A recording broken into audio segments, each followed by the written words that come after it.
Yo, what's going on? Welcome back to the channel. How you doing? Ed Talks About. I'm Ed. Hope you had a good weekend and enjoyed the weather. You know, I have a little bit sunburned today. You know that, bruv. I'm just a bit stupid, you know, really. You know, just get a bit excited with the current bun and that. So yeah, today I've done this video months back. I only had about 10 subscribers anyway at the time, so it didn't really catch much traction. So let's do it again, right? Sativa and indica. Is there a difference anymore between them?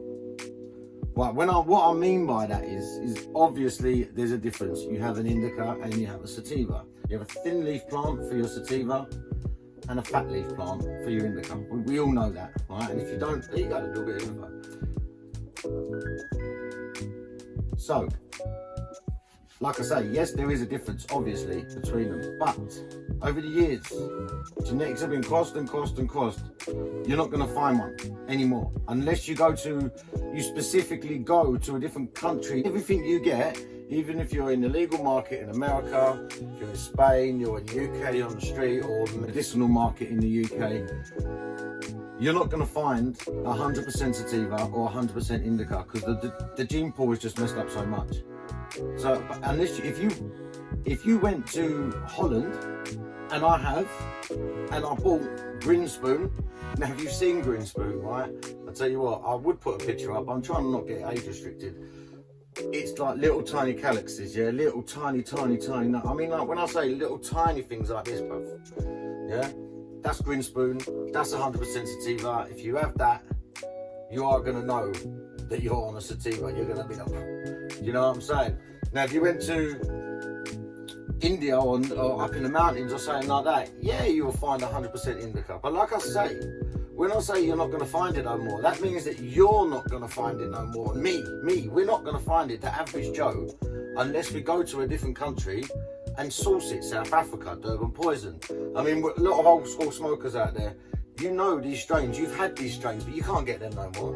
They've been washed down so much. If someone says they've got Durban poison, I wouldn't believe it, because someone said to me, I don't know, I think it was about 8 months ago, yeah, I've got some Durban poison, bruv, banging bit, you know, like, tasted it, and yeah, it was leaning on the sativa side, but it weren't 100% sativa, I can tell you that, because with my ADHD, if I smoke a 100% sativa, man, my brain goes nuts. Like when I was in Holland and I smoked that Green Spoon, I only bought a gram. I literally only bought a gram because I wanted to try it. I hadn't done this, was like 15 years ago, something like that, right? You know, like maybe longer. So I only bought a gram. Like I say, I didn't want to get too much, and I banged half a gram. Back then, I was putting it with tobacco, you know, like. So I banged half a gram in a joint and I smoked it. The other half a gram, I was like, oh man, do you know what? That lasted me days. And I thought one morning I woke up really early. I was like, yeah, bang, smoked that, and my brain just goes off on a different level. I'm thinking about a million things at once, and I had to smoke it and go for a walk just to try and, because I don't like wasting weed, bruv, like, just don't like wasting it. And it was a good bit of clean bud, and it weren't like it was full of chemicals and burning horrible. It was just too high of a sativa for me. Like, I felt like I had 4 espressos, you know them ones here, and you're off, going on a walk. My brain was going mad looking at the birds, walking on the sand dunes in the north of Holland. If you've never been to north of Holland, mate, go to North Holland. They've got this beautiful, the beaches are like 100 meters deep, maybe like 60 meters deep, maybe. They go for miles, and they're just pure sand. It looks like when the sun comes down, you could be in the Caribbean. Literally, it's amazing there. But yeah, going back to Green Spoon, that is 100% sativa. Durban poison, 100% sativa. And then you're looking at the cushies and all that for your 100% indicas. But like I say, the gene pool's so messed up now. We're never ever really gonna get it. If you've got some, happy, I'm good for you, man. But the average Joe is not gonna be able to get sativa or indica full, 100%. The max you're looking is probably like 30% on the indica, 70 sativa, or vice versa. You know, like, that's the maximum. You're not really gonna get it. Even in Morocco, like where they make the hash, back when I was a kid, that was a mad indica, like mad indica. Used to get me twisted, bruv. Like I used to have some of that, bang. But now even their gene pool is getting twisted up, like, and muddled up, because out there the pollen just flows, yeah. The pollen just flows everywhere. So when some of them are trying to like buy Skittle seeds, buy gelato seeds, these farmers, wow, buy gelato seeds. So they're putting their farms full of all these other crosses and lovely flavours that we all love. But they get males, because they're just getting regulars. They don't get males, and they just let the males grow. Some of the farmers pull the males, but not all of them do. So the pollen's flying everywhere. Why do you think they make the hash? Because they don't have bud without the seeds. You know, like, so they just rub it up, bubble hash it, make it into dry sift, whatever they're doing. And yeah, that's why we get Moroccan hash, because it's all seeded. And like I say, the pollen's twisted over there as well, so they're getting all different pollens from different gene pools as well into their natural land races. Do you know, like, so that's where it's at. Even in South Africa, I watched a documentary on strain hunters. It's out on their channel now, you know, banging documentary, like, and they went to South Africa and they're looking for the land races. And yes, you can, if you go out looking, you're gonna find them. 100% you're gonna find them, but on the street you're not really.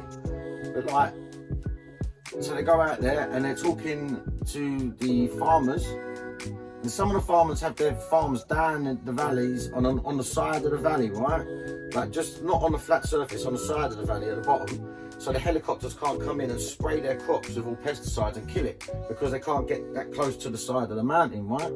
So some of them are really, they've got some landrace seeds out there, but the ones up on the farms, up on the plains and that, in the proper farms, like the flat farms, I should say, they're growing Exodus cheeses.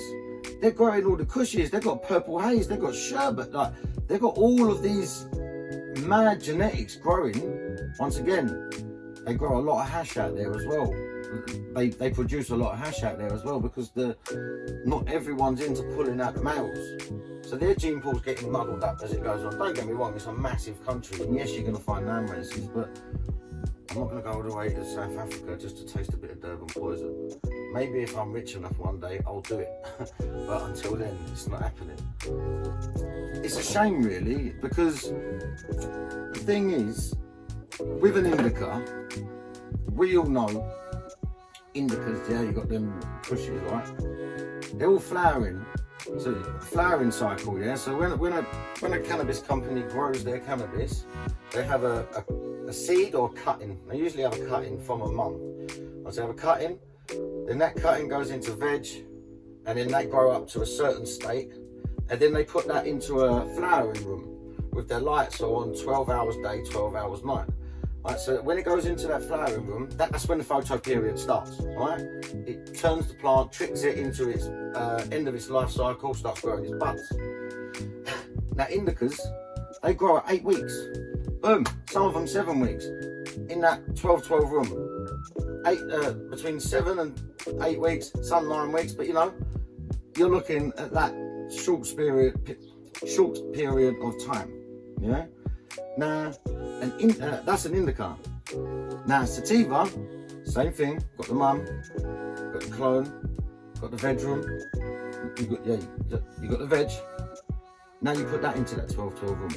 Sativa take up to 14 weeks to flower and finish and ripen to its full potential. Because if you cut a plant down early, it's pony, right? So, where's the logic in these companies? There is no money incentive for them to carry on growing these long flowering plants when they can get 2 crops in on an indica. Say they've got 1,000 plants in cycle. So that's 1,000 plants, 1,000 sativa plants taking 14 to 16 weeks, right? 1,000 indica plants taking 8 weeks. They can get 2,000 indica plants cropped in the time it takes 1 sativa crop to come down. That's why you're seeing less sativas. But to get sativas have got the mad flavors and the fruits, so they're crossing them together. They're making a sativa plant with an indica, so it's got the characteristics of the sativa plant, but the flowering time of the indica plant. Because now it's cost efficient for them. Electric, water, you know, all that stuff.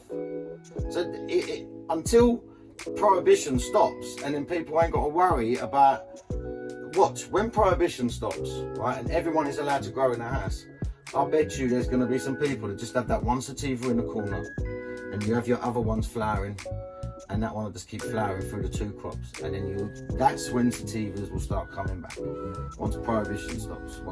Prohibition is just making everything faster and smaller. Simple. Faster and smaller is all prohibition does. Even with alcohol, whiskey, vodka, everything like that, stronger. Faster, stronger, smaller. Basically, that's what it is. So without prohibition, we'd be able to take our time, like a fine wine, you know, like get that plant to its full potential and then chop it. But until then, we're just going to be doing what we're doing. And so yeah, if no one said it to you today, people, I'm going to say it to you, all right? I love you, and I hope you have a blessed day and a blessed week. And let's hope the sun comes out this afternoon. It's a bit grim this morning, but yeah. All right, man. Peace out, people. See you on the next one. Love ya.